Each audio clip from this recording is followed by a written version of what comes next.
Welcome to the Rising Entrepreneurs Podcast, where we feature top founders and entrepreneurs and their journey. Now, let's get started with the show.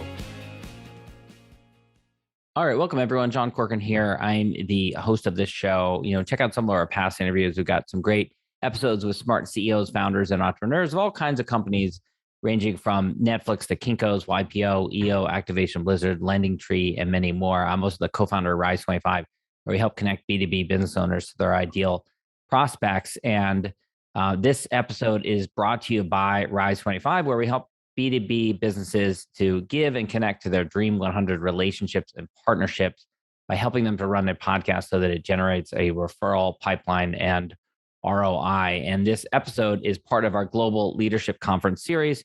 Global Leadership Conference, or GLC, is a conference for emerging business leaders put on by the Entrepreneurs Organization, EO, each year. I'm a member of EO. We'll be attending this year's event. And I created this series to highlight some of the various different entrepreneurs who have been in attendance and had great experiences there. This year, GLC is both in person and virtual. So it's in person in Washington, D.C., April 23rd to 26th, 2022. And it's also in person in Barcelona, Spain. And it is virtual as well. Open to all EO members worldwide. You can go to eonetwork.org to learn more about it. And my guest here today is Dan Norton. Dan is a founder of a number of different companies, including Absco Solutions. He was president of that company, actually not founder of the company, but has an interesting story about how he came to be president of that company. We'll dive into that in a second. It's a local alarm company. He ran it with his business partner, and he took it from a small little business doing a couple $100,000 a year to 50 plus employees, 12 million a year in revenue. And then he also had another company, an ERP SaaS software company we'll talk about as well. And now founder of Partner Ally, which helps small business owners and businesses to build intentional, scalable, and sustainable systems. And Dan, such a pleasure to have you here today. And I want to start by asking you about your background. You were raised in a family of entrepreneurs. All your parents were entrepreneurs, passed on to the next generation as well. That wasn't my experience. I actually wasn't raised that way. So I'm fascinated by people who have that experience. What was it like growing up in a family of entrepreneurs? Was it preordained, like no way is any kid of mine getting a job kind of thing? Or no, it wasn't that at all. In fact, it's interesting because I think my parents fell into entrepreneurship out of just the circumstances that they were put in and jumped right into it. So we had my mom, she's been an early education teacher her entire life, and she started a preschool because she had my two half brothers and knew some friends that had kids that also needed someplace to take care of them. And so that was the genesis of starting that school. And then that grew to, a couple hundred student early education center. And the same with my stepfather. He was in the corrosion engineering space and worked for another company, ironically called Norton Corrosion, but no relation. And he then, after leaving that company, decided, I'm just going to do my own thing. And like a lot of people, and he started a business, and that engineering consulting firm that he started has now been handed off to one of my brothers. So. And did you look at their example and say, I'm definitely following in their footsteps, I'm going to start a company one day? No, actually, I didn't have that vision. I think I was a little bit lost. My parents gave me a lot of freedom of choice as far as what I was going to do and where I was going to head. And I even started into college at one point, but decided that wasn't for me. And really, my entrepreneurial journey started with a friend asking for help. So you had a friend. This was a friend from high school or college or something like that? Actually, from junior high. Believe it or not. Yeah, we've known each other since we were 11 years old. So, and I grew up with, going over to his house, and I knew his parents, and he had a family business. His mother and father ran the business, And unfortunately, they've fell on some hard times and lost some big customers and pretty much all their employees. And they were going to shut the doors. And they reached out to him, and he was at college at the time, and said, "We're going to shut down the family business." He said, "No, you're not. And I'm going to come and take over the business." And he had reached out to me. And of course, I was like, yeah, I'm not going to let your parents run, close the doors on their business and lead to financial ruin. So that's how it all started. And other than your longstanding friendship together, why do you think he reached out to you? Um, that's a good question. I'm not sure that we've ever really examined that, even though we've talked about it many times. But one thing that um, a skill that I do have is that I understand most technical things. I'm pretty handy. So I think that technician proficiency might have been part of it. But I think at the end of the day, he was just looking for somebody he trusted. So, Right. Now, the business evolved over the years, and eventually you're doing distribution, design, implementation, service of all this different equipment. Talk a little bit about those decisions and how the company evolved into the company that it eventually became. yeah, so it started off as um, security implementation. So think intrusion alarm, like something you'd walk into someplace and disarm. It started off with that primarily. Um, and part of the evolution was that at the time, the two larger clients that had stayed with the business or been acquired recently was Seattle University and Seattle Pacific University, both private higher education. Um, so really part of the business evolved because of clients like them that were looking for um, something beyond that, mostly fire alarm and emergency communications at that point. So that's kind of how it started evolving and our offerings and what we did. So kind of classic case of falling where the clients are willing, and most interested in it from you. Yeah, yeah. I mean, I think we were um, the. It used to be that at the beginning we concentrated mostly on commercial fire alarm, but then the security aspect evolved over time, and in fact, uh, eclipsed the fire alarm portion at one point. Yeah. So And you also start another company as kind of an outgrowth of Absco. So talk about that one. yeah, um, so rewinding to the formative years, my next youngest brother, who was in pre-med at the time, worked part-time at the company. In fact, before I got involved with it. And he put together a database and software for us to run the business, uh, trying to on FileMaker was the platform. Mm-hmm. So it was that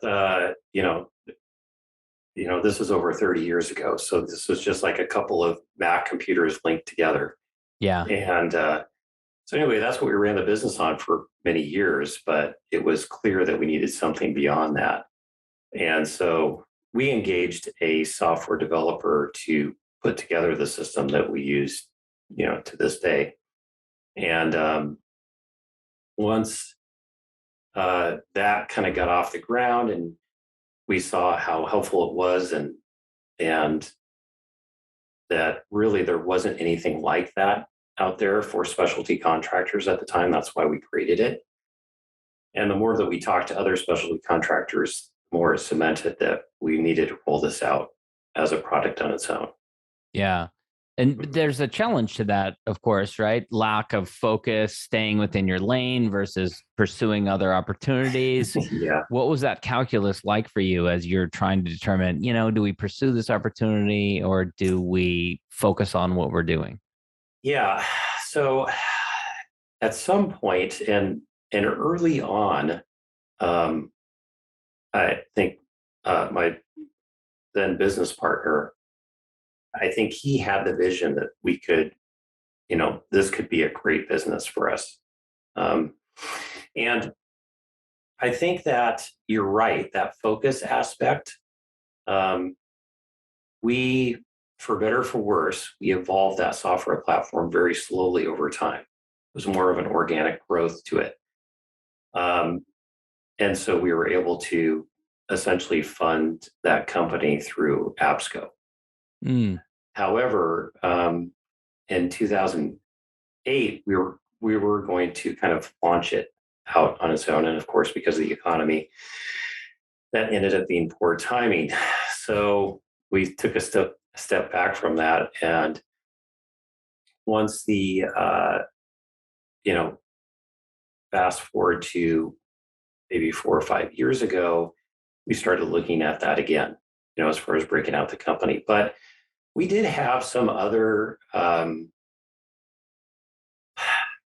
other times that we got sidetracked with other ideas. Projects, other ideas. Exactly. So it's interesting how that works. We at one point we were going to do we had a computer division of the company,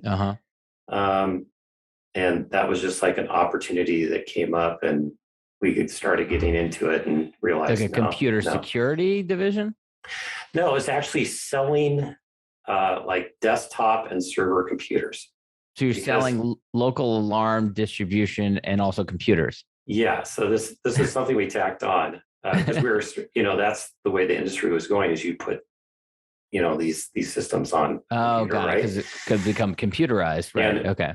Yeah. And my partner's brother also had a lot of expertise in that, and so we tried that. And it didn't work. We actually started up another division that was going to be remote guard services, but then we decided that we need to shut that down as well. Yeah.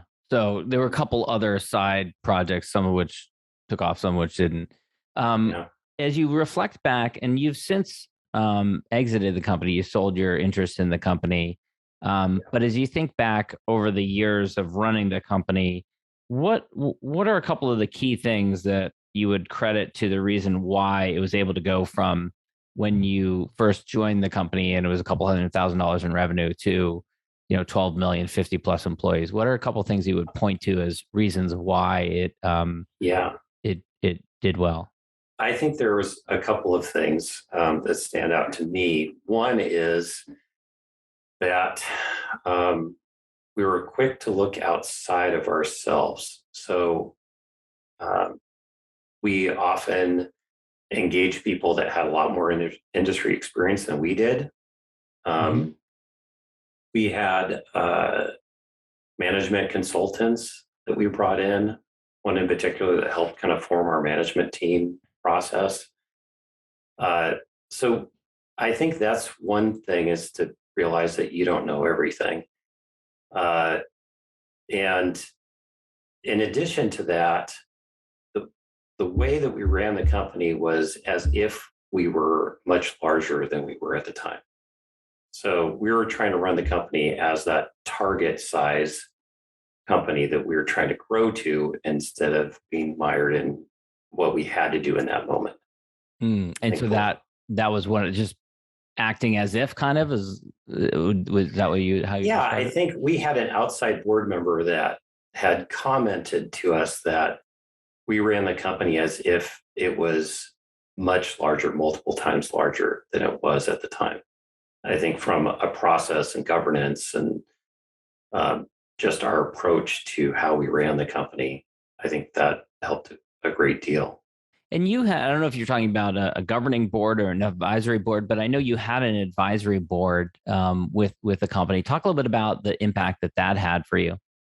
Yeah. So at the time, and I realized that I'm getting gray hairs now. I'm in my mid 50s, but a long time ago, there was the gray hairs, the people that had a lot more experience in business than we did.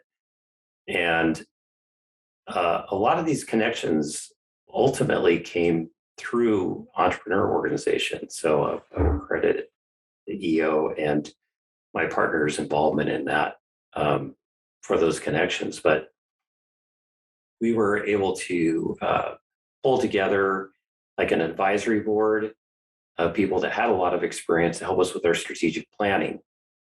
And Warren came in and Warren Rustin, you're talking about? Yes, yeah. He came in and helped us with facilitating strategic planning. And it was eye-opening. I think that having that level of experience and candid feedback was very helpful to us. Yeah. And talk about your involvement in EO. Your business partner actually had joined EO before you did, and then you came in later, correct? Yeah, well before I did. I believe he may be the most tenured member in Seattle at this point, but he was involved with it. And at first, I wasn't sure what to think of EO, to be honest. But over time, it was very easy to see the value of EO. And I kind of warmed up to the idea. And about 10 years ago, in the Seattle chapter, we spun up the executive forum. A lot of chapters have those. But at the time, he had explained that, hey, you could try this forum experience, be very inexpensive. You don't have to commit to being a member and everything that goes along with that. And I said, sure. So I was the launch moderator for that program in Seattle, and I did that for almost 5 years. And by that point, after spending time interfacing with EO members, it was very obvious to me that there was value there and it was worth jumping in. So that's great. Mm-hmm.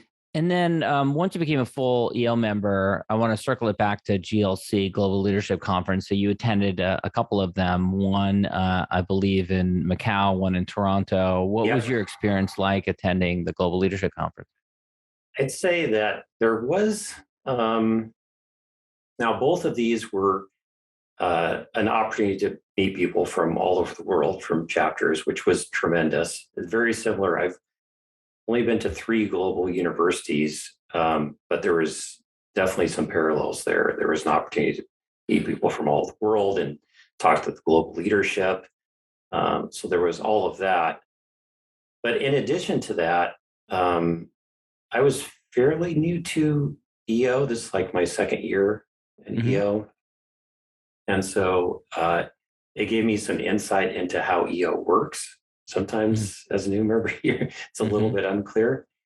And, but most of all, I think that it gave me an opportunity to get those experience shares from other forum chairs. At the time, I was a forum chair. And just hearing their experience around forum and what worked and especially what didn't work, that was very informative to me. And even just getting an opportunity to meet the other forum chairs in the region. And what would you say to someone who's considering an EO member considering attending GLC? I would say there's a couple of advantages to GLC, and sometimes I've heard, hey, we're going to have a strategic session with our board. I'm going to be interfacing with them primarily. But while you're at GLC, there's an opportunity to take programs. For example, I did the forum track, but also Trifecta. And at GLC, we were able to go immediately from that workshop around Trifecta to, hey, this is my takeaway, and making plans and some of those long-term visions with the people there. In addition to that, having that opportunity to create the space for your board and to talk strategy at kind of high level, I think there's also this atmosphere of, keep in mind that these are all people that have volunteered to be on the board and traveled someplace far away. These are engaged members. So you get exposure to some great EO experiences just in general, just EO members. At the time, I was part of a My EO industry group for North America, and this is an opportunity to meet some people that I hadn't met in person. We just met virtually. So I think that those are all great aspects of the conference. And one last thing, I know this is kind of related to another aspect of EO, which is the Global Student Entrepreneurs Award. But I will say that when I was in Macau, I didn't carve out time to look into the GSEA competition or attend anything. But after I watched that program, Own the Room, Yeah. I thought, oh, I Great might have documentary. I might have missed an opportunity there. Yeah. So just keep in mind that that's something that's happening typically during GLC as well. Yeah. That's a great one. I want to, we're almost out of time, but you have a new company. You've since exited your other companies, Partner Ally. Talk a little bit about what inspired that new company. So what I realized is after I stepped out of day-to-day and off the boards, and I had a little bit of time, and I'm engaged with not only EO, but some other entrepreneurial organizations. And during the course of talking to small business owners, I realized that there's a lot of opportunity for small business owners to put in place kind of some of those foundational systems that they don't realize that they need, or that they realize that they need. They just need help doing it. It kept on coming back to that time and time again. Yeah. So we had it. The other aspect that I realized was that, and I credit this completely to my time in EO, is that part of that business is the business owner. And a lot of resources I see out there address tools or resources or information of how to run your business or how to run some aspect of your business. What I'm hoping to provide is assistance to the business owner to help them kind of see their vision for the business, whatever that might be, and then assist them with that, everything from strategic planning down to the process and systems, and work with them to help implement that. And yeah, well, as a business owner, that sounds tremendously valuable. So I'm glad that you are creating that. Yeah. I just thought of, what would I have wanted as a small business owner?